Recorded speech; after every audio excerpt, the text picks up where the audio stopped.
فرماتے ہیں سورج بھی چمک رہا ہے اور رب کی عبادت کا ذوق بھی پورے زور پہ، میں سجدہ کروں تو پھر میرا اٹھانے کو جی نہ چاہے۔ میرے استاد لکھا کرتے اور میں نے آواز دی کہ بھلی مانس کہاں ہو؟ تو وہ کہنے لگی آپ منہ ہاتھ دھو لیں۔ میں نے کہا کہ بچے کہاں گئے؟ کہنے لگی وہ کھانا کھا کے کھیلنے گئے۔ بیوی سے پوچھا یہ کہاں سے آیا کھانا؟ بچوں کو تو نے کہاں سے کھانا کھلایا؟ یہ سارا کچھ کیسا ہے؟ تو کہنے لگی پتہ نہیں آج آپ کس کریم کی مزدوری کرنے چلے گئے، کس کریم کی، میرے گھر میں تو اتنی نعمتیں، دروازے آج چلے گئے تھے۔ یہ کہتے کہتے وہ اٹھی اور اٹھ کر کے کہنے لگی پہلے بڑا کچھ آیا تھا، اب کیا لے آئے ہو؟ اور جا کر کے نا اس نے وہ ریت والا رومال کھولا، کہنے لگے میں تو لے کے آیا تھا ریت، تو میرے رب نے اسے بھی سونے اور ہیرے بنا دیا تھا۔ جب آپ کی توجہ اللہ کی جانب، میرے نبی پاک صلی اللہ تعالی علیہ وسلم نے فرمایا ہر چیز اپنے رب سے مانگ، ہر چیز مانگ، ہر چیز مانگ۔ یا رسول اللہ کیا کچھ؟ میرے محبوب نے فرمایا تیرے گھر میں نمک بھی ختم ہو جائے تو وہ بھی اپنے رب سے مانگا کر، تو مانگنا وہ تجھے دے گا، تو اس کی بارگاہ میں کشکول طلب دراز تو کرنا۔ اور ترمذی شریف میں عجیب لفظ ہیں، رسول کائنات نے فرمایا، رب کریم فرماتا ہے جب میرا بندہ ہاتھ اٹھاتا ہے نا تو مجھے حیا آتی ہے کہ میں خالی کیسے لوٹا دوں اس کے۔ اتنے بڑے بادشاہ کی بارگاہ میں، او بھائی لوگوں سے عزتیں تلاش کرتے ہو تو وہ کیا تمہیں عزت دیں گے؟ وہ تو کل اچھا کہتے ہیں پرسوں برا کہنے لگ جاتے ہیں۔ لوگوں کے سامنے گڈ بک میں آنا چاہو گے تو وہ تو سویرے تمہارے بارے میں کچھ کہیں گے، شام کچھ اور کہیں گے۔ اپنی روحانی زندگی آباد کریں، اپنے مسلح کو وقت دیں، اور دنیا سے چھپ کر اس موبائل کو بند کر کے اور اپنے آپ سے بھی چھپ کے اور تنہا ہو کے چھپا کے سارا کچھ اپنے آنسو اپنے رب کی بارگاہ میں پیش کریں، اس کے حضور حاضری دیں۔ سنو نا ترمذی کی حدیث، اور اسے یاد رکھنا، نبی پاک علیہ السلام نے فرمایا اپنے دکھ لوگوں کے سامنے نہ بیان کرنا، سیٹھوں نوابوں کو نہ بتاتے پھرنا، دنیا داروں کے سامنے جا کے نہ رونا کہ میں تکلیف میں ہوں۔ فرمایا اگر دنیا داروں کو دکھ بتاؤ گے رب تمہیں کبھی غنی نہیں کرے گا۔ اور لوگ ہیں کہ الٹا مذاق اڑائیں گے آپ کی، جس سے بڑی پکی یاری ہے نا، پکی، وہ تب تک پکی ہے جب تک آپ نے 50,000 مانگا نہیں، اور جس وقت آپ نے کہہ دیا کہ میں مجبور ہوں میری مدد کر تو پھر ختم ہو گئی دوستی۔ لوگوں کے تعلقات آپ کے ساتھ تب تک ہیں جب تک آپ ان سے کوئی ضرورت وابستہ نہیں کرتے۔ کریم محبوب فرمانے لگے بندوں کے سامنے دکھ نہ بیان کرنا، اللہ تجھے کبھی غنی نہیں کرے گا۔ تو اپنے دکھ اپنے رب کو بتا، تو دعائیں مانگ، تو اس کی بارگاہ میں حاضر ہو، تو اس کے حضور عرض کر۔ فرمایا اپنے دکھ اپنے رب کو بتا، وہ جلدی کرے یا دیر سے کرے تجھے ساری دنیا سے بے نیاز کر دے گا، تجھے کسی کا محتاج نہیں رہنے دے گا۔ اپنے مسلح کو، اپنی دعاؤں، ایک بزرگ فرماتے ہیں میں نے دعا مانگنے کا طریقہ اپنی بیوی سے سیکھا، دعا مانگنے کا طریقہ اپنی، سیکھنے والے تو اپنے بچوں سے بھی سیکھ لیتے ہیں، سیکھنے والے تو ہر ایک سے سیکھتے ہیں۔ وہ کہتے ہیں میں نے دعا مانگنے کا سلیقہ اپنی بیوی سے سیکھا ہے۔ حضرت وہ کس طرح؟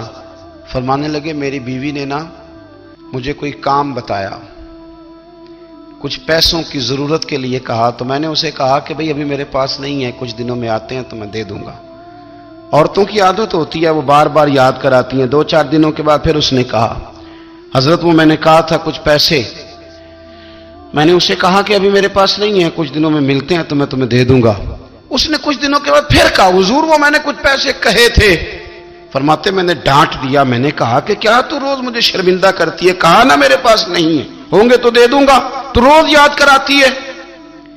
فرماتے ہیں اس نے پہلے تو میری ڈانٹ کو سہا، پھر میرے سخت جملوں نے اس کی آنکھوں میں آنسو پیدا کر دیے، پھر اس نے اپنے آنچل میں اپنے اس دکھ کو سمیٹا، اور پھر اس نے ایک جملہ کہا تو میں رو پڑا، اور مجھے اپنے رب سے مانگنے کا طریقہ آ گیا۔ مجھے کہنے لگی حضرت جی آپ نے ڈانٹ دیا میں نے سہ لیا، پر آپ ہی میرے شوہر ہیں، بتائیں نا آپ سے نہ کہوں تو میں کس سے جا کے کہوں۔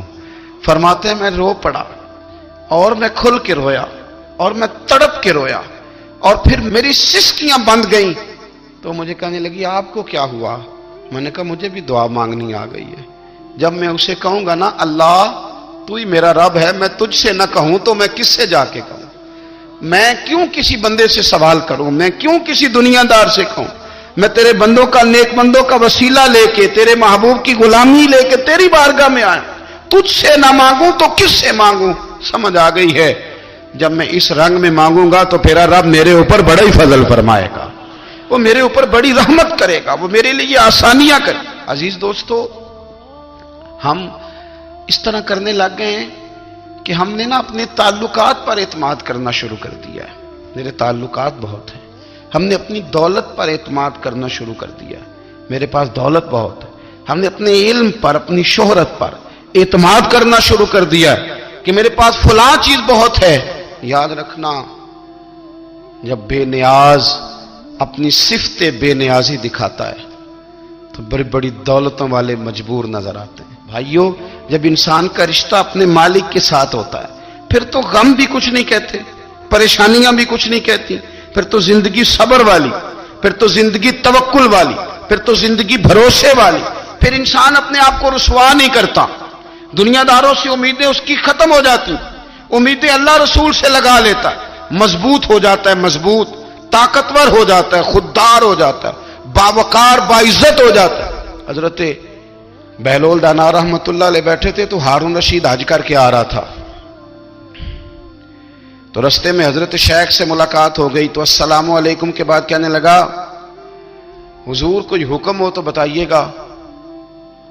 تو حضرت بہلول دانا فرمانے لگے, تیرا رب کون ہے؟ اس نے کہا اللہ. تو فرمایا میرا کون ہے؟ کہا اللہ. فرمانے لگے تو بڑا ہی بیوقوف ہے, کیا تو یہ سمجھتا ہے کہ رب ہارون رشید کو تو دے گا اور بہلول دانا کو بھول جائے گا؟ تیرا بھی وہی رب ہے, میرا بھی وہی رب ہے.